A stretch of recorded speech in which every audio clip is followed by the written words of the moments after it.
রায়দিঘির কুমড়োপাড়ায় মর্মান্তিক পথ দুর্ঘটনা। স্কুল থেকে বাড়ি ফেরার পথে ইঞ্জিন ভ্যানে পিষ্ট হয়ে ঘটনাস্থলে মৃত্যু হল এক স্কুল ছাত্রীর। রায়দিঘি কুমড়োপাড়া শঙ্করগাড়ি রোডে ঘটল হৃদয় বিদারক দুর্ঘটনা। সাইকেলে চেপে বাড়ি ফেরার সময় ইঞ্জিন ভ্যানের ধাক্কায় স্পৃষ্ট হয়ে মৃত্যু হল এক স্কুল ছাত্রীর। ঘটনাটি ঘটতেই এলাকায় নেমে আসে শোকের ছায়া। স্থানীয় সূত্রে জানা যায়, মঙ্গলবার দুপুরে ওই স্কুল ছাত্রী সাইকেলে করে বাড়ি ফিরছিল। ঠিক সেই সময় পিছন দিক থেকে একটি রড ইঞ্জিন ভ্যান দ্রুত গতিতে এগিয়ে আসে।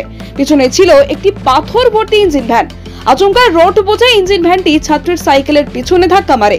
ধাক্কার জেরে মাটিতে ছিটকে পড়ে যায় ছাত্রটি। আর সেই মুহূর্তেই নিয়ন্ত্রণ হারিয়ে পাথর ভর্তি ভ্যানটি গিয়ে তাকে চাপা দেয়। ঘটনাস্থলেই মৃত্যু হয় ওই কিশোরীর। খবর পেয়ে রায়দিঘি থানার পুলিশ ঘটনাস্থলে পৌঁছে দেহ উদ্ধার করে ময়না তদন্তের জন্য নিয়ে যায়। হঠাৎ ঘটে যাওয়া এই মর্মান্তিক দুর্ঘটনায় শোকস্তব্ধ গ্রামবাসীরা। স্থানীয়দের অভিযোগ, ওই রাস্তায় প্রতিনিয়ত ভারী গাড়ির বেপরোয়া দৌরত্ব চলছে। বারবার অভিযোগ জানানো হলেও কার্যকর ব্যবস্থা নেওয়া হয়নি। আজকের এই দুর্ঘটনা আবারও সেই প্রশ্নকে সামনে আনলো। অপরদিকে নিহত স্কুল ছাত্রীর পরিবার কান্নায় ভেঙে পড়েছে। একটি অকাল প্রয়াণ শুধু একটি পরিবারকেই নয়, গোটা গ্রামকেই শোকস্তব্ধ করে দিয়েছে। রায়দিঘি থেকে আতিকুল সর্দারের report, DN news Bangla. School দু টাইম স্যার, এই দু টাইম নিতে রাখতে হবে আপনাদের। আপনাদের নিতে হবে। ট্রাফিক থাকে না, স্কুল টাইমে মোটর গেলে হবে না, কোন গাড়ি আর কি যাবে, বাচ্চা গাড়ি ছাড়া হবে। এবং আইনজীবীদের আমি এই স্টেটমেন্ট নেওয়ার জন্য অনুরোধ করছি।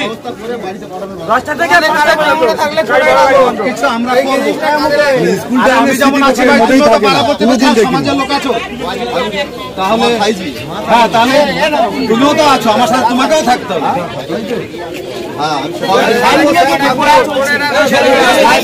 দুঃখজনক ঘটনা, সিঙ্গিহেরি বাউরপাড়া বাড়ি। বাচ্চা মেয়েটার নাম হচ্ছে টগরি বাউর, ওর বাবার নাম হচ্ছে প্রদীপ বাউর। বাচ্চাটার বয়স এই 12 মতন চলছে। আমাদের দেলাশি স্কুলের ছাত্রী, ক্লাস 5-এর। এখন ও যাচ্ছিল এই পথে, যাওয়ার সময় রাস্তায় যেভাবে গাড়িটা যাচ্ছে তাতে কোনোরকম ধাক্কা লেগে পড়ে গিয়ে ওর অ্যাক্সিডেন্ট হয় এবং মাথার উপর দিয়ে গাড়ির চাকা চলে যায়। তো এই বিষয়ে আমরা যখন খবর পেলাম আমরা সঙ্গে চলে গেলাম এলাকায়, গিয়ে ওদের সঙ্গে দেখা করলো, ওর বাবার সঙ্গেও কথা হলো। ওর বাবার হচ্ছে মাসির ছেলে সনৎ হালদার, ওর সঙ্গে যোগাযোগ করে ওদেরকে খবর পাঠালাম।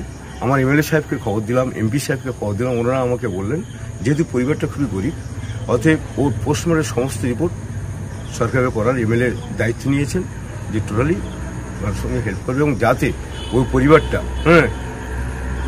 এই দুর্ভাগ্য এই একটা ঘটনায় তার পাশে থেকে তাকে সমবেদনা জানানোর জন্য এমএলএ সাহেব অবশ্যই আসবেন। তিনি কথা দিয়েছেন, আমি যাবো ওর বাড়িতে। আমি জ্ঞানরঞ্জন মজুমদার, কুমোড়া তৃণমূল কংগ্রেসের সভাপতি।